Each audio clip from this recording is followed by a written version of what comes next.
Tu seras sur YouTube.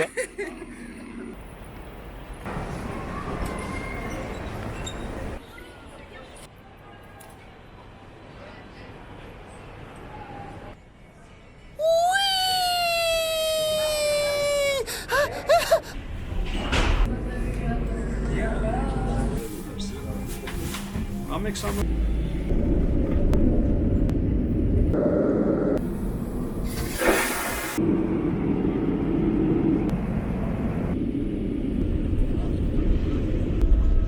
With your seatbelt securely fastened.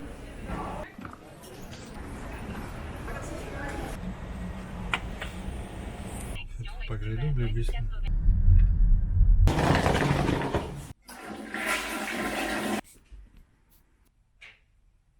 C'était long. Bon, nous voilà enfin à Palmdale, au nord de Los Angeles, Californie.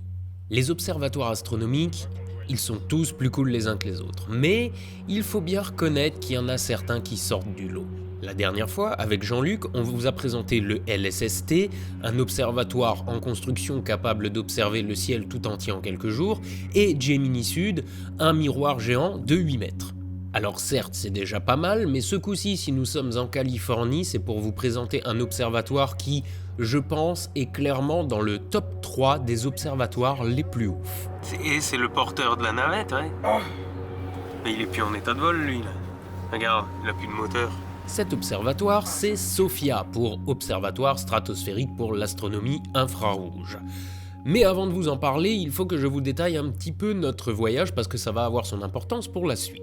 Nous sommes arrivés le lundi pour un séjour d'une semaine avec une nuit d'observation prévue avec SOFIA dans la nuit de mercredi à jeudi. Cet observatoire appartient à la NASA et la NASA est plutôt, disons, à cheval sur la sécurité. Donc afin de pouvoir rentrer dans leurs locaux, nous devions être absolument systématiquement escortés par un membre de la NASA. Et le membre de la NASA chargé de nous escorter, c'est Ariel, une Française qui bosse pour eux et qui est une amie de Jean-Luc. Mais Ariel habite loin et elle ne peut venir que quelques jours. En fait, elle ne peut arriver que mardi et repartir jeudi. Ce n'est donc que durant ce laps de temps pendant lequel nous bénéficions de son escorte que nous pouvons entrer dans les locaux de la NASA et donc dans l'observatoire SOFIA. Et la veille, comme nous avions un petit peu de temps à perdre et que Jean-Luc et moi apprécions tout particulièrement le désert, nous avons décidé de prendre la direction de Joshua Tree, sachant que sur le chemin se trouvait l'observatoire de Big Bear Lake. Alors, l'observatoire de Big Bear Lake, c'est un observatoire astronomique spécialisé dans l'étude du Soleil. Il se trouve au nord du lac du même nom. Une péninsule a été construite spécialement sur le lac pour y placer la coupole abritant son gros télescope d'1,6 m. Ça a l'air peu à côté de Gemini, mais rappelons que c'est pour observer le Soleil. Il s'agit donc du plus gros observatoire solaire au monde. Avec un miroir d'1,6 m pointé vers le Soleil, on fabrique de la lave si on veut. L'observatoire a été construit en 69 et se trouve au milieu d'un lac à 2200 mètres d'altitude. Cette situation au milieu d'un lac n'a pas été choisie au hasard, bien entendu. C'est pour permettre un refroidissement naturel de l'air autour du télescope et ainsi éviter les turbulences. Cet observatoire est à l'origine de quelques-unes des plus belles images du Soleil. Problème, puisqu'on a improvisé cette visite, on n'était carrément pas sûr d'y trouver quelqu'un. Et ça n'a pas raté, l'observatoire était fermé. Bon, on va dire que c'est la faute à pas de bol, mais vous allez voir que ça va être un petit peu récurrent durant ce voyage. Et du coup, en attendant d'avoir quelque chose de constructif à filmer, Jean-Luc et moi sommes allés nous perdre dans le désert, dans la réserve de Joshua Tree. Alors le Joshua Tree, c'est cet arbre-là un peu étrange, et en fait les premiers mormons qui se sont rendus en Californie ont cru reconnaître le prophète Josué. qui leur faisait signe au loin. Bon, voilà. Le lendemain, après avoir récupéré Ariel à la gare, nous nous rendons donc vers le hangar 703. Le Armstrong Flight Research Center, c'est une dépendance de la base Edwards, la très connue base où ont eu lieu le développement et le test de nombreux avions légendaires comme le Bell X-1, le X-15, le SR-71, etc. Les avions que vous voyez là sont entreposés dans une sorte de musée à ciel ouvert, ils ne volent plus. Bref, cette dépendance à la base Edwards, appelée hangar 703, se trouve sur le terrain de la base aérienne 42. Et ouais, à 9 près, c'était la base 51. Mais ça n'en reste pas moins une base classifiée, autant dire qu'on n'a carrément pas pu filmer ce qu'on voulait à l'intérieur. Et c'est dommage parce qu'ils ont un sacré paquet de jouets high-tech que j'aurais adoré vous montrer. Outre Sophia, il s'y trouve un DC-8 qui sert de laboratoire volant, un C-20 ou encore un ER-2, tous lourdement modifiés afin de mener toutes sortes de tests en vol. Et ça, c'est juste pour la NASA, le reste du terrain appartient à l'armée, et là encore, interdiction formelle de filmer le balai des avions espions. J'exagère pas, hein, U-2, AWACS, etc. Mais quelque chose me dit que je serai sur la Lune avant de pouvoir faire un reportage filmé d'une base comme celle-ci. Bon, en vrai, on n'avait pas le droit de filmer à l'intérieur de la base, mais en dehors, on faisait un peu ce qu'on voulait, et comme pas mal de ces avions survolaient la ville de Palmdale, j'ai réussi quand même pour vous montrer à choper un AWACS. Bref, comme notre vol est prévu pour le lendemain, on a d'abord la possibilité de rencontrer quelques ingénieurs qui bossent sur Sophia, ainsi que de faire une rapide visite des installations.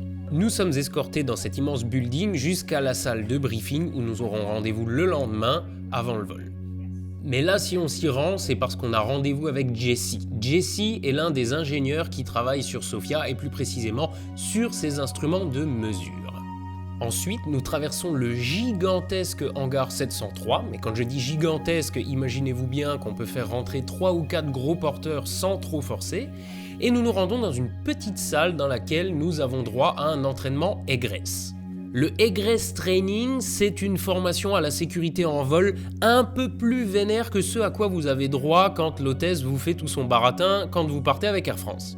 Sophia est hautement modifié et puis c'est un avion qui a quand même presque 50 ans et donc il a des protocoles de sécurité bien à lui, et pour pas dire bien uniques, qu'il faut apprendre pour pouvoir voler à son bord.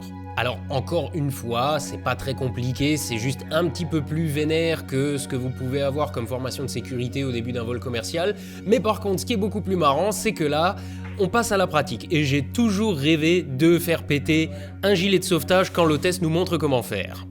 On a aussi droit à une formation sur les masques à oxygène qui sont censés tomber du plafond en cas de dépressurisation, mais encore une fois, comme l'avion est hautement modifié, ces masques à gaz l'ont été aussi, et il y a certains systèmes autonomes avec une bouteille qu'il faut apprendre à utiliser.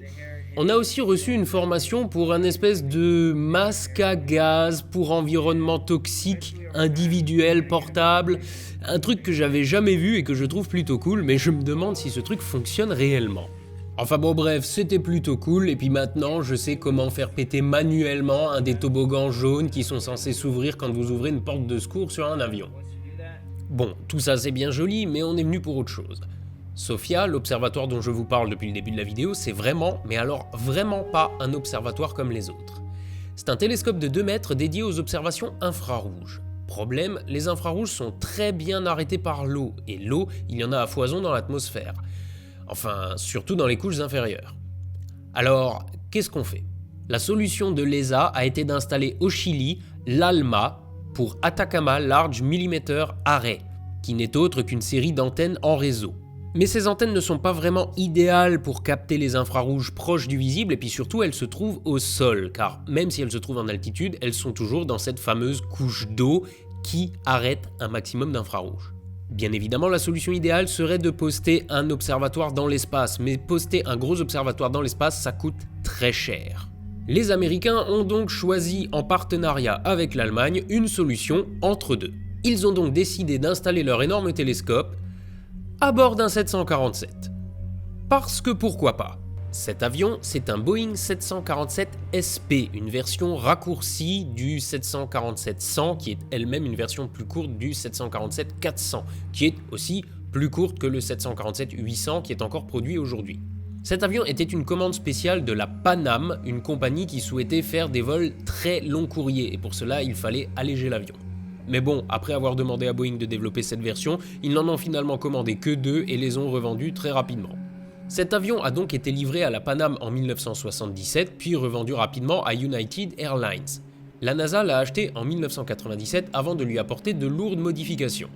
Des 747, la NASA en possède 3. Il y a Sophia et les 2 Shuttle Carrier Aircraft qui sont aujourd'hui à la retraite.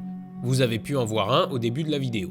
Depuis qu'ils ont été retirés du service en 2012 avec l'arrêt du service des navettes spatiales, ils servent de réserve de pièces détachées pour Sophia.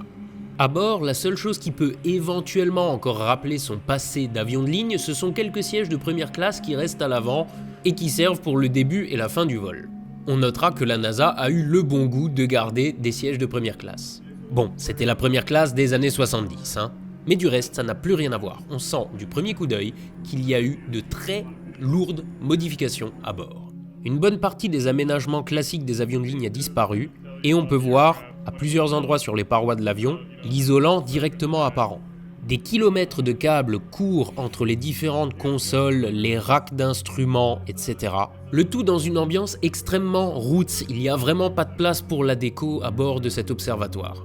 Les chercheurs disposent de consoles à partir desquelles ils peuvent contrôler les instruments qui sont installés sur le télescope. Bien évidemment, pour pouvoir faire ces observations, l'avion a besoin de se diriger dans une direction particulière. Il y a donc à bord un directeur des opérations qui coordonne les manœuvres des pilotes et des chercheurs. Tout ce petit monde opère dans un balai qui est réglé à la dizaine de secondes près. Entre les techniciens, le personnel de vol et les chercheurs, Sophia embarque en général une trentaine de personnes à chaque campagne d'observation. Ils volent plusieurs fois par semaine et totalisent environ 600 heures de vol par an. Et bien entendu, la pièce maîtresse, c'est le télescope de fabrication allemande qui se situe à l'arrière du fuselage. Le télescope, c'est la partie bleue à l'arrière.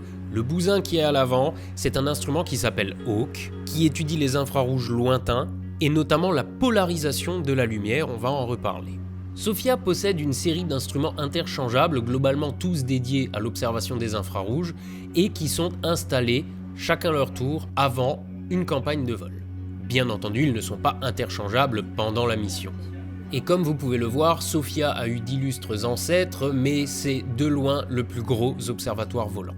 Son prédécesseur, c'est KAO, K-A-O, pour Kuiper Airborne Observatory. C'était un Lockheed C-141A, lourdement modifié lui aussi. Mais son télescope à lui était bien entendu beaucoup plus modeste. En 1996, la NASA et l'agence spatiale allemande, le DLR, se sont donc associés dans un projet un poil plus ambitieux. La NASA a pris en charge l'avion et tout ce qu'il faut pour l'opérer. Quant aux Allemands, eux, ils ont produit le télescope et une partie des instruments qu'il utilise. Le télescope voit sa première lumière en 2010 et le système Sophia entre effectivement en service en 2013. Le télescope, dont le miroir primaire en verre pèse à lui tout seul une vingtaine de tonnes, est protégé à l'arrière du fuselage sous une trappe qui l'isole pendant qu'il est au sol et à basse altitude. Notez au passage le profil modifié du fuselage à l'arrière de l'avion qui sert à garder un flux d'air laminaire au-dessus du télescope afin d'éviter toute turbulence bien entendu, et notez aussi le profil marron à l'intérieur de la trappe qui sert lui aussi à garder un flux d'air qui ne pose pas problème à l'intérieur de l'espace du télescope. Bien entendu, l'espace du télescope est séparé de l'habitacle de l'avion, ce qui permet aux scientifiques de travailler dans des conditions que l'on dira normales. Néanmoins, vous pouvez constater qu'ils portent tous des casques. En effet, Sophia est un environnement relativement bruyant. Comme tout observatoire astronomique qui se respecte, sauf bien évidemment les observatoires solaires comme celui qu'on a vu au début de la vidéo, Sophia fonctionne de nuit. L'avion décolle donc à la tombée de la nuit et revient au petit matin. La monture de ce télescope n'a bien évidemment rien à voir avec ce que l'on trouve ailleurs, mais s'il fallait la résumer à quelque chose que l'on connaît, on pourrait appeler ça une monture azimutale. L'axe principal du télescope est donc son axe azimutal, c'est-à-dire qu'il peut monter et descendre. Il possède bien deux autres axes, mais ils sont juste là à des fins de correction mineure. Comprenez par là que ces axes servent exactement à la même chose que les axes de votre caméra stabilisée, à savoir empêcher les turbulences de perturber les observations. Donc si le télescope est libre de se déplacer sur son axe vertical, il a en revanche une limite de 3 degrés sur son axe de rotation et gauche-droite. Cet unique axe de déplacement du télescope implique bien entendu que ce soit au pilote de faire une partie du travail. En effet, les plans de vol de SOFIA sont relativement complexes parce qu'il faut orienter l'avion dans la bonne direction et en même temps respecter les contraintes de l'espace aérien. Il faut donc pas moins de 3 personnes qui travaillent à temps plein sur l'élaboration de ces plans de vol. Tout ceci fait que, bien entendu, SOFIA est un observatoire un peu plus complexe à mettre en œuvre qu'un simple observatoire au sol. On notera aussi que près de 150 personnes travaillent constamment à son entretien, à son fonctionnement et à sa mise en œuvre. Mais puisqu'il évolue à 14 km d'altitude, là où la plupart des avions de ligne ne dépassent pas 11 km, il permet des observations absolument impossibles au sol et le tout avec un coût moindre par rapport à une mission similaire qui serait envoyée dans l'espace. On notera aussi la grande réactivité de ce système. La procédure normale pour interchanger 2 instruments à bord de SOFIA prend 2 jours. Mais Jessie nous a confié qu'avec un peu d'entraînement, les équipes y arrivent en une grosse journée de travail avec une dizaine de personnes sur le coup. En 2 jours donc, SOFIA peut être opérationnelle pour observer n'importe quel phénomène spatial. Ceci le rend bien plus réactif que la plupart des observatoires dans l'espace qui eux mettent beaucoup plus de temps à s'aligner sur un objet. Ceci le rend donc très efficace pour observer des événements brusques comme par exemple des supernovas. Cet avion est donc basé à Palmdale en Californie, mais il passe une partie de l'année en Nouvelle-Zélande. Et ceci pour une raison simple, l'optimisation du temps d'observation. Il se trouve dans l'hémisphère nord quand les nuits y sont plus longues, et quand elles redeviennent courtes en été, il part dans l'hémisphère sud. Je pense donc qu'en plus de pouvoir dire que c'est un observatoire complètement ouf, on peut ajouter que c'est un oiseau migrateur. Bon nombre de ses vols se déroulent au-dessus de l'océan Pacifique, mais son plan de vol implique parfois de voler au-dessus du territoire des États-Unis. Ce qui ne rend pas l'élaboration du plan de vol plus simple, vous vous en doutez. Pour notre vol prévu le lendemain, il est prévu de monter jusqu'en Alaska, et Jean-Luc et moi savons très bien ce que ça veut dire. À de telles latitudes et en cette saison, on peut largement espérer voir des aurores boréales pendant le vol. Sauf que les choses ne vont pas tout à fait se dérouler comme prévu. Le lendemain, mercredi donc, nous débarquons le sourire aux lèvres au hangar 703, parce que le soir même, nous devons voler à bord de SOFIA. Sauf que, durant le vol de la nuit, il y a eu un léger incident. Au début des observations, la trappe du télescope est tombée en panne. Et histoire que ce soit plus marrant, personne ne sait d'où vient cette panne, c'est-à-dire on ignore si c'est une pièce qui a cassé quelque part ou bien si c'est un problème logiciel de gestion de la porte. Quoi qu'il en soit, celle-ci est restée bloquée dans une position intermédiaire. Le fait que la porte soit ouverte n'est pas un problème en soi pour l'avion. Il est tout à fait capable de voler avec la porte ouverte quelle que soit la phase du vol. En revanche, le fait que la porte soit partiellement fermée empêche le télescope de voir certains objets du ciel, ceux particulièrement hauts en azimut. Le vol, qui devait durer 10 heures, a donc été raccourci à 5 heures seulement. Le temps de réaliser l'observation d'objets proches de l'horizon, et ensuite, il a fallu se rendre à l'évidence, il fallait rentrer. SOFIA a donc été rentrée dans son hangar et nous avons obtenu l'autorisation de le filmer. Vous pouvez donc voir ce que j'entendais par hangar gigantesque. Il était cependant toujours totalement interdit de cadrer certains éléments, donc ce hangar vous ne le verrez que très partiellement. Bien évidemment, avec une porte en panne, impossible de réaliser des observations correctement, et donc le vol du soir est annulé. Jean-Luc et moi sommes donc reprogrammés sur le vol du lendemain. Mais bon, jusque-là c'est pas bien grave, et de toute façon, là tout de suite nous avons autre chose de prévu, c'est la visite des labos. Chacun des instruments de SOFIA possède son labo dans lequel il est entreposé et dans lequel sont réalisées les opérations d'entretien. Ce gros machin par exemple, c'est un faux télescope. C'est une pièce qui sert à l'étalonnage des instruments de SOFIA, plutôt que de faire ça directement sur le télescope et d'augmenter le nombre de variables à contrôler pour être sûr que le réglage est correctement fait. Ensuite, nous faisons un petit détour par le laboratoire de Hawk. Comme vous pouvez voir, les racks sont vides et pour cause, Hawk, c'est l'instrument qui est monté sur SOFIA, celui que vous avez pu voir sur les images précédentes. Hawk, c'est beaucoup de choses, mais c'est aussi et surtout un polarimètre, c'est-à-dire un instrument qui permet de détecter la polarisation de la lumière. En analysant les nuages de poussière, Hawk est capable de déterminer énormément de choses, comme par exemple l'orientation des particules en leur sein, ou encore la structure des champs magnétiques qui les traversent. Ceci permet de dessiner des cartes de champs magnétiques à grande échelle. Elles permettent de mieux comprendre la formation de certaines grandes structures de l'univers, comme les galaxies, mais aussi les nébuleuses, voire même les systèmes stellaires. Ensuite, on va jeter un petit coup d'œil à Xeeze, qui est un spectromètre, qui est en cours de calibration à ce moment-là. Habituez-vous aux petits noms mignons, hein, ils en ont donné à tous leurs instruments. Je l'ai dit, Xeeze est un spectromètre, mais un spectromètre qui fonctionne dans les infrarouges, à l'instar de son voisin Fifi, que vous pouvez voir là à l'image, et qui lui était en cours de maintenance. Voilà, donc si parfois vous n'arrivez pas à dormir parce que vous vous demandez au plus profond de votre être à quoi ressemble un spectromètre à l'intérieur, et ben voilà, ça ressemble à ça. Mais bref, pour revenir à mon propos de départ, ce sont des spectromètres infrarouges, ce qui implique qu'ils travaillent dans des longueurs d'onde proches des rayonnements thermiques. Mais forcément, si l'instrument lui-même a un rayonnement thermique, ça risque de fausser les mesures. Comprenez par là un instrument qui est censé détecter la température d'objets qui se trouve à environ moins 200 degrés quand lui-même est à 20 degrés, ça risque de pas trop marcher. Ils doivent donc être refroidis, mais quand je dis refroidis, c'est refroidi. Xeeze par exemple possède deux systèmes de refroidissement, l'un à l'azote liquide et l'autre à l'hélium liquide. Le but, obtenir une température à peine au-dessus du zéro absolu. Et quand je dis à peine, c'est quelques degrés seulement, 4 dans le cas d'Xeeze, et dans le cas de Hawk, on descend à 0,1 degré Kelvin.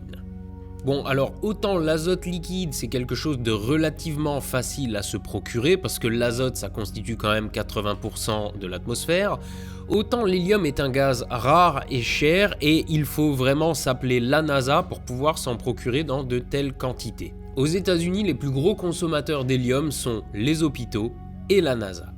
Même certaines universités qui aimeraient pouvoir s'en procurer plus pour leurs expériences se retrouvent souvent coincées par le prix de ce gaz. Et bien entendu, quand je parle de gaz rare, quand il se trouve dans une cuve, il est sous forme liquide.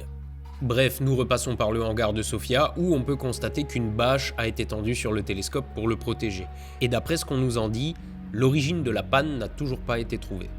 Ensuite, on a droit à une petite visite de la salle de nettoyage et de revêtement. Alors, normalement, si vous avez vu les précédentes vidéos sur le LSST et Gemini Sud, vous savez déjà un petit peu de quoi je parle. Bon alors, si vous les avez pas vus, bien entendu, je vous incite à aller les voir, et sinon, je vais vous faire un rapide petit rappel. La surface du miroir d'un télescope, ça s'abîme. Et pour qu'il garde une excellente réflectivité, on peut être amené à remplacer le revêtement de ce miroir. Le miroir de Sofia n'a évidemment rien à voir avec le miroir de Gemini Sud. Déjà, il est recouvert d'aluminium, là où celui de Gemini est recouvert, entre autres, d'argent. Mais surtout, il est beaucoup plus petit, et donc vous allez voir que le système utilisé pour appliquer son revêtement est pas mal différent. Le miroir de Gemini est posé face vers le haut et recouvert de plusieurs couches de revêtement avec un système d'électrodes sur lequel je ne vais pas revenir maintenant.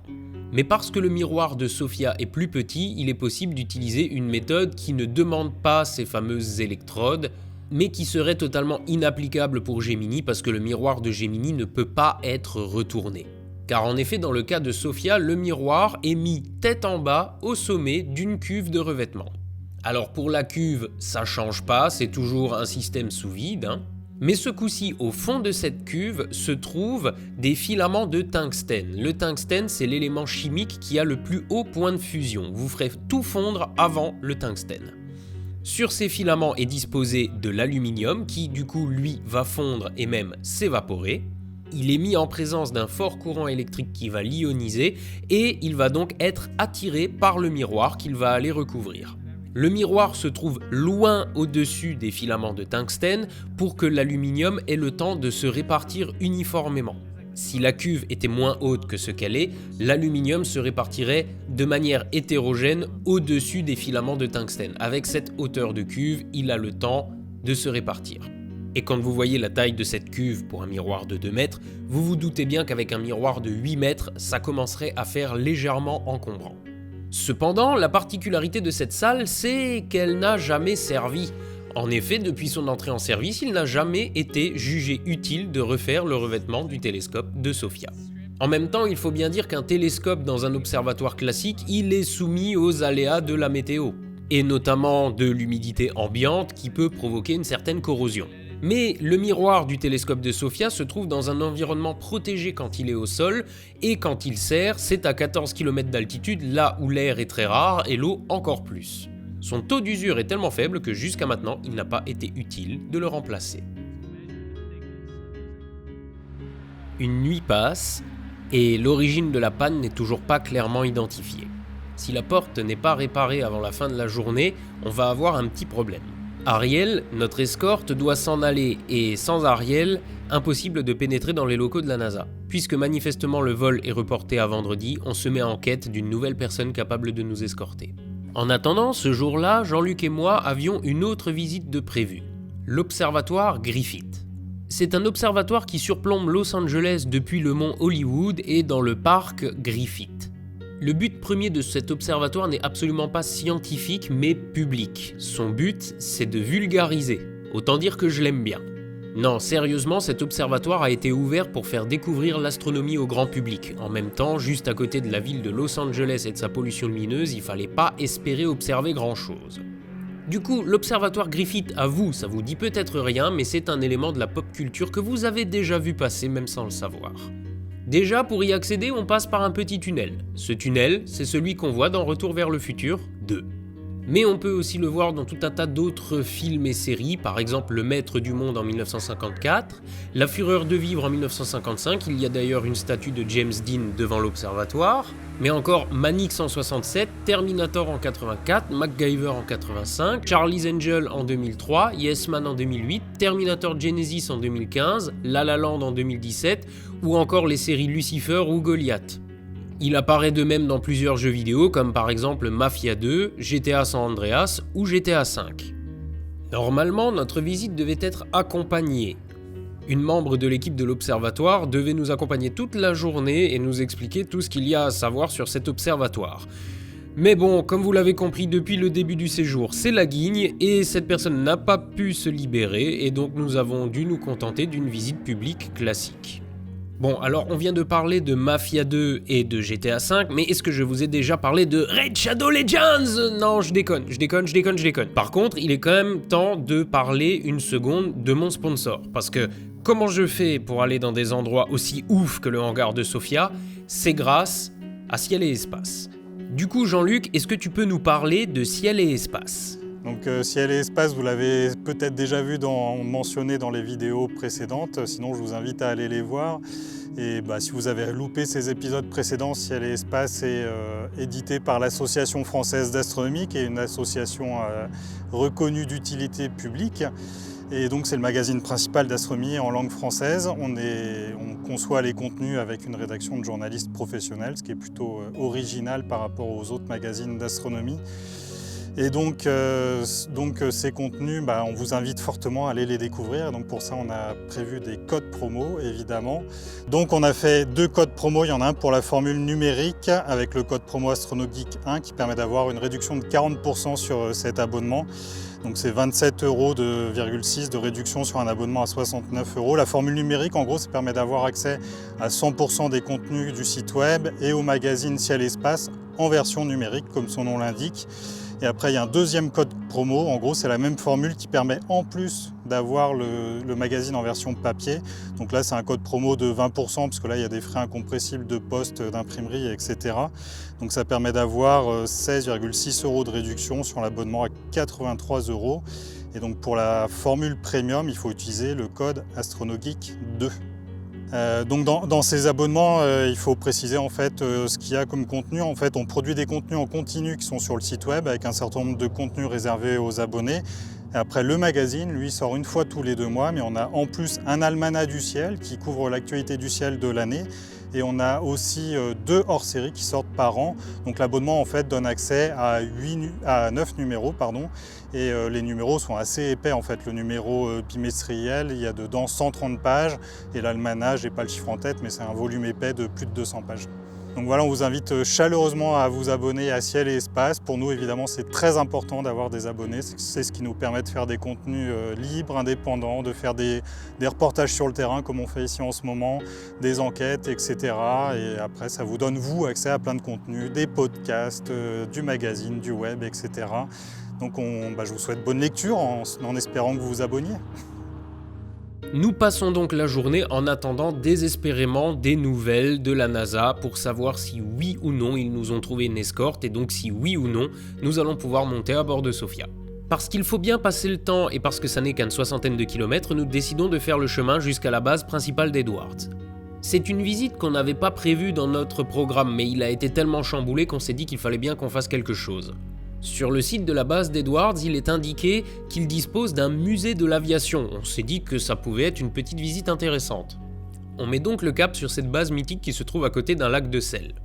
Malheureusement, une fois sur place, on a une mauvaise surprise.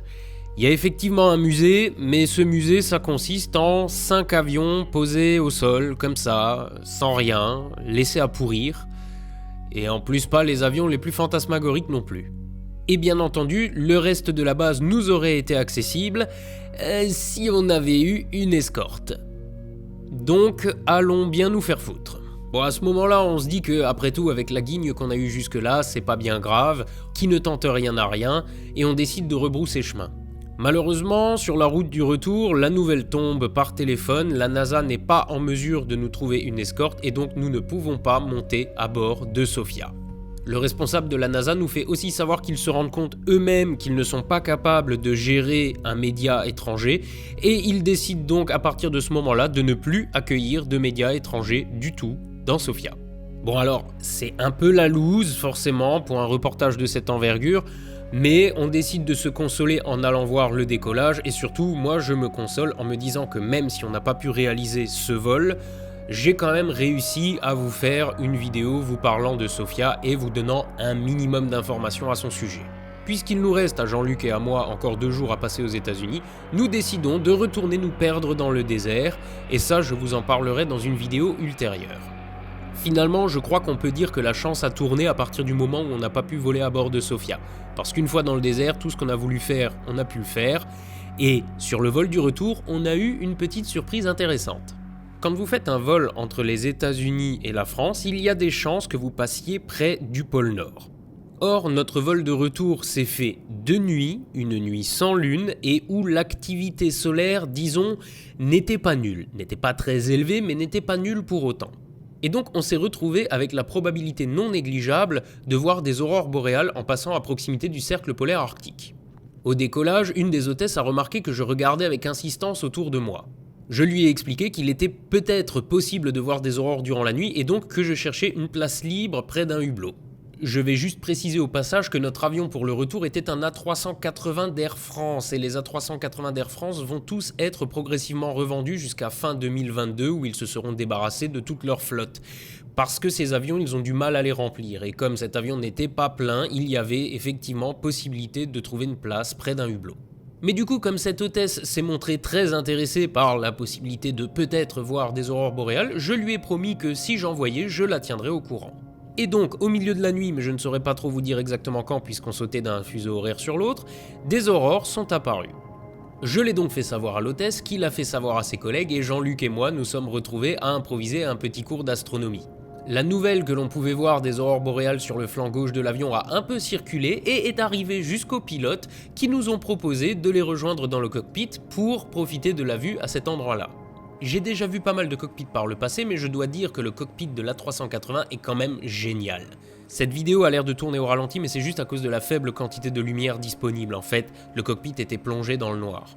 Nous avons donc pu discuter avec le pilote et j'ai découvert que s'il ne connaissait pas ma chaîne, il était en revanche abonné à celle du Gaulisoire. Du coup, il n'aura pas perdu sa soirée puisqu'il aura encore découvert Astronogeek et Stardust. Il nous a montré quelques photos des aurores qu'il a pu voir par le passé, mais j'ai découvert que finalement, eux-mêmes n'en voyaient pas si souvent que ça. En effet, ça demande quelques conditions un peu particulières quand même, c'est-à-dire une nuit sans lune, passer près du pôle Nord et puis surtout passer de nuit. Ce qui veut dire que la moitié de l'année, le pôle Nord étant au soleil, elles ne sont pas visibles. Enfin bon bref, c'était une expérience intéressante et c'est là-dessus que s'achève notre voyage. Je vous remercie donc d'avoir regardé cette vidéo jusque-là. Pour ceux qui ne sont pas encore abonnés à la chaîne, surtout n'hésitez pas, le gros bouton rouge est toujours à disposition. Et pour finir, je vous rappelle que cette vidéo n'aurait pas été réalisable sans le soutien de Ciel et Espace. Ciel et Espace est un sponsor très particulier parce que ils ne me payent pas pour que je parle d'eux dans les vidéos. Jean-Luc ouvre les bonnes portes pour qu'on puisse aller faire des reportages intéressants, et la contrepartie, c'est que je parle d'eux. Je finirai donc en disant que cette vidéo a été financée par vous, qui avez donné sur Tipeee et qui avez acheté des t-shirts. Donc, merci à tous ceux qui se promènent avec un logo Astronogeek sur le poitrail dans la rue. C'est grâce à vous que ce genre de vidéo est réalisable.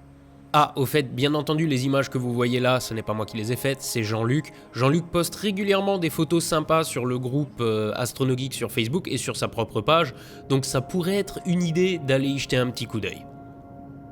Sur ce, levez les yeux au ciel, soyez AstronoGeek, et à la revoyure.